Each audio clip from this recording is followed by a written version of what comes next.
વિશ્વામિત્રી નદી પૂર નિયંત્રણ અને નિવારણ કમિટીના એક્શન પ્લાનને લઈને કોંગ્રેસ પક્ષના કોર્પોરેટર હરીશ પટેલે કેટલીક રજૂઆતો કરી હતી। વડોદરા મહાનગરપાલિકાની વડી કચેરી ખંડેરાવ માર્કેટ ખાતે યોજાયેલી સામાન્ય સભામાં વિશ્વામિત્રી નદી પૂર નિયંત્રણ અને નિવારણ કમિટી દ્વારા તૈયાર કરાયેલા એક્શન પ્લાનને પાવરપોઈન્ટ પ્રેઝન્ટેશન થકી રજૂ કરવામાં આવ્યો હતો।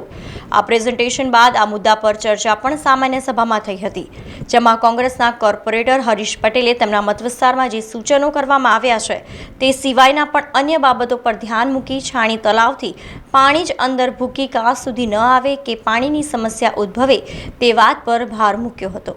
ભૂખી કાંસની જે શરૂઆત છે છાણીથી થાય છે। છાણી તળાવ ઓવરફ્લો થાય પછી ઓવરફ્લો થયેલું પાણી ભૂખી કાંસમાં જાય, તો આટલા કરોડોના ખર્ચો આપણે ભૂખી કાંસ માટે પણ કરીએ છીએ।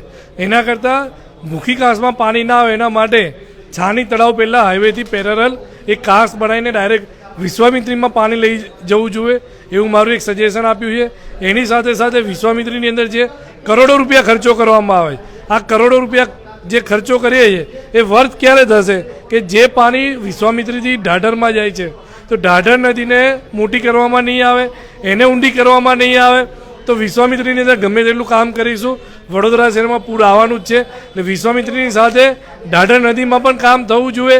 અને આ પ્રોજેક્ટની અંદર જે આજે પ્રેઝન્ટેશન કરવામાં આવ્યું છે કે છાણી કેનલની પેરેલલ બીજો એક કાંસ બનાવવાનો છે, બીજો એક કાંસ તો છે જ, તો જ્યાં કાંસમાંથી વિશ્વામિત્રીમાં પાણી છોડવામાં આવે છે ત્યાં આગળ ખરેખર એક ગેટ મૂકવા જોઈએ બે બાજુ, જેથી વિશ્વામિત્રી ઓવરફ્લો થાય તો એ પાણી બેક કરીને છાણી સાઈડ આવે ના, આવા મારા આજે મેં સજેશનો આપેલા છે। સમાચારોના સતત અપડેટ માટે TNN ન્યૂઝને YouTube પર સબસ્ક્રાઇબ કરી બેલ આઇકોન પ્રેસ કરો અને અમારી સાથે જોડાયેલા રહો Facebook, Instagram અને Twitter ઉપર।